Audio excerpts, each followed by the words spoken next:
ముందు షార్ట్లో అయితే అప్లోడ్ చేశాను కదా, ఒంగోలు వెళ్ళాము, స్టీల్ షాప్కి వెళ్ళాము. స్టీల్ షాప్లో ఏమేమి కొన్నాము, స్టీల్ షాప్లో అయితే మేము ఈ సామాన్ అయితే కొనుక్కున్నాము. ఫస్ట్ అయితే 4 బర్నర్స్ బటర్ఫ్లై గ్యాస్ పొయ్యి అయితే కొనుక్కున్నాము. నేనైతే స్క్వేర్ షేప్లో కొనలేదండి, రెక్టాంగిల్ షేప్లో అయితే కొనుక్కున్నాను. రెక్టాంగిల్ షేప్లో అయితే జిగ్ జాగ్గా వచ్చింది గ్యాస్. బర్నర్కి అయితే చాలా స్పేస్ వచ్చింది. కొంచెం పెద్ద గిన్నె పెట్టినా కానీ ఒకదానికి ఒకటి తగలకుండా ఉండేది. అందుకే జిగ్ జాగ్గా మోడల్లో ఉన్న గ్యాస్ పొయ్యి అయితే తీసుకున్నాను. గ్యాస్ పొయ్యికి సంబంధించిన రెగ్యులేటర్ పైపు కూడా తీసుకున్నానండి కొత్తవి. మళ్ళీ పాత ఎందుకులో యూజ్ చేయడం అని మా హస్బెండ్ ఒకేసారి కొత్తవి తీసేసుకున్నాను. నాన్ స్టిక్ ప్యాన్ అయితే తీసుకున్నాము దోశలు పోసుకోవడానికి. దానికైతే 1 year అయితే వారంటీ వచ్చింది. కాస్ట్ కూడా బాగానే పడిందండి. తర్వాత అయితే 2 టిఫిన్లు అయితే తీసుకున్నాము. ఒకటేమో పాలకి, ఒకటైతే ఆయిల్కి.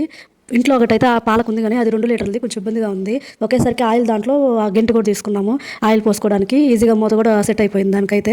పాలది కూడా చూడండి కొంచెం న్యూ బోడల్గా తీసుకున్నాను. ఇంట్లో అయితే 2 లీటర్లు ఉంది కానీ ఇబ్బందిగా ఉంది అంత పెద్దది తీసుకోవడానికి. ఈ మధ్య మా పిల్లలు అయితే మండి బాగా అలవాటు అయిపోయారు. మండికి తీసుకెళ్ళమని అడుగుతున్నారు.